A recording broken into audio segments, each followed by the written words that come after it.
So hello everyone, সবাইকে স্বাগতম, সবাইকে নমস্কার এবং আদাব। তো আজকের ক্লাসে আমরা হচ্ছে গিয়ে ক্লাস 6, 7, 8 যারা আছে তারা হচ্ছে সংখ্যা রেখা নিয়ে অনেক প্রবলেমে আছে। সংখ্যা রেখা জিনিসটা বুঝে না বা ভিজুয়ালাইজ করতে পারে না। ম্যাথ জিনিসটা যে কি মজা তা হচ্ছে গিয়ে ওটা বলার বাইরে। সবচেয়ে মজার কোনো সাবজেক্ট যদি হয়ে থাকে তাহলে সেটা ম্যাথই। ম্যাথ ছাড়া হচ্ছে গিয়ে অন্য যে সাবজেক্ট আছে সেগুলাতে তেমন আনন্দ পাবো না। কিন্তু যখন তুমি ম্যাথ পড়বা তখন হচ্ছে গিয়ে মনের মধ্যে একটা আলাদা আনন্দ। ম্যাথ হচ্ছে গিয়ে অনেকে গান শুনেও ম্যাথ করতে পারে, ঠিক আছে? তো ম্যাথের মধ্যে আলাদা একটা আনন্দ। আমি হচ্ছে গিয়ে ১ম এ আমি যে পরিচয় আমি অধ্যয়ন করতে আসি পাবনা মেডিকেল কলেজে। কিন্তু ম্যাথের প্রতি আমার একটা আলাদা আগ্রহ বা ভালোবাসা আছে। কারণ আমার ম্যাথ করতে ভালো লাগে এবং এইটাও বলে রাখি এইচএসসি তে হচ্ছে গিয়ে আমি যে নাম্বার পেয়েছি সবচেয়ে বেশি নাম্বার পেয়েছি আমি হচ্ছে গিয়ে হায়ার ম্যাথে। সো হায়ার ম্যাথ আমার আলাদা একটা ম্যাথ হচ্ছে গিয়ে আমার আলাদা একটা প্রায়োরিটির জায়গা। তো যদিও আমি মেডিকেল কলেজে পড়বো সামনে, তো কিন্তু ম্যাথের প্রতি একটা আলাদা যেহেতু ডেডিকেশন মানে যে ইচ্ছা আছে, তাই হচ্ছে গিয়ে তোমাদের কিছু ম্যাথের ক্লাসও দিব আমি। হয়তোবা ভুল ত্রুটি হবে, সবাই ক্ষমা সুন্দর দৃষ্টিতে দেখবেন আশা করি। তো চলো সংখ্যা রেখা সম্পর্কে আজকে জেনে আসি কি সংখ্যা রেখা কিভাবে হয় আর কি। তো সংখ্যা রেখা মানে কি? রেখা মানে একটা লাইন।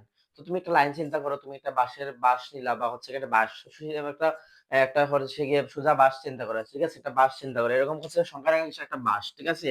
এরকম একটা কি একটা বাঁশ, তোমরা তো অনেক পরীক্ষায় অনেক বাঁশ খাও, তোমার উপর একটা বাঁশ। এটা হচ্ছে কি এই চিহ্নটার মানে হচ্ছে এটা অসীমে। অসীম একটা দুইটা টার্ম আছে, একটা হলো গিয়ে সসীম। এটা হলো গিয়ে সসীম। একটা হচ্ছে সসীম আর একটা হচ্ছে গিয়ে অসীম, ঠিক আছে? একটা সসীম একটা হলো গিয়ে অসীম। দুইটা টার্ম আছে, একটা সসীম একটা অসীম, ঠিক আছে? এই দুইটা টার্ম আছে, এটা কি? এটা হচ্ছে গিয়ে অসীম, এটা টার্ম হচ্ছে গিয়ে কি অসীম। এই রেখা দ্বারা কি বোঝায়? অসীম বোঝায়। এইখান থেকে যদি আমি কিছু অংশ কেটে রাখি, ঠিক আছে? এইটা এই যখন প্রথম যেটা আঁকছিলাম এটা কি? এটা একটা ছিল আমার রেখা, এটা কি আঁকছিলাম? রেখা। এবং রেখা থেকে যদি আমি অংশ নিই তাহলে কি হবে? রেখাংশ। রেখা থেকে যদি অংশ নেই আমি তাহলে কি হবে? রেখাংশ। কি হবে? রেখাংশ। বুঝতে পারতেছো? রেখা থেকে যদি অংশ নিই তাহলে কি হবে? রেখাংশ হবে। এই হচ্ছে কি তোমার এত বড় একটা রেখা এবং এই রেখা থেকে যদি একটা অংশ, ছোট একটা অংশ নিয়ে আমি এখানে নিই তাহলে কি হবে? রেখাংশ। তাহলে এটা কি? রেখাংশ, ঠিক আছে? এটা হলো গিয়ে তোমার রেখাংশ। তো এটা আমাদের মেইন পয়েন্ট না, আজকের ক্লাসের মেইন উদ্দেশ্য তোমাদের সংখ্যা রেখা সম্পর্কে কিছু প্রাথমিক ধারণা দেয়া। তো চলো সেই সংখ্যা রেখা সম্পর্কে ধারণা দেই।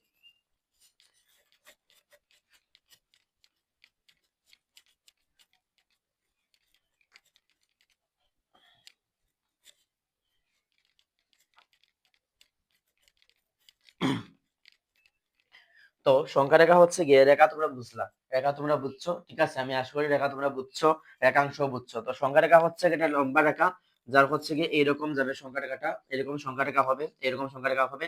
সংখ্যা রেখার মাঝখানে পয়েন্টটাও কি? মাঝখানে পয়েন্টটা হবে কি? কি শূন্য। এবং শূন্য কে আবিষ্কার করেছিল? শূন্য আবিষ্কার করেছিল আর্যভট্ট, ঠিক আছে?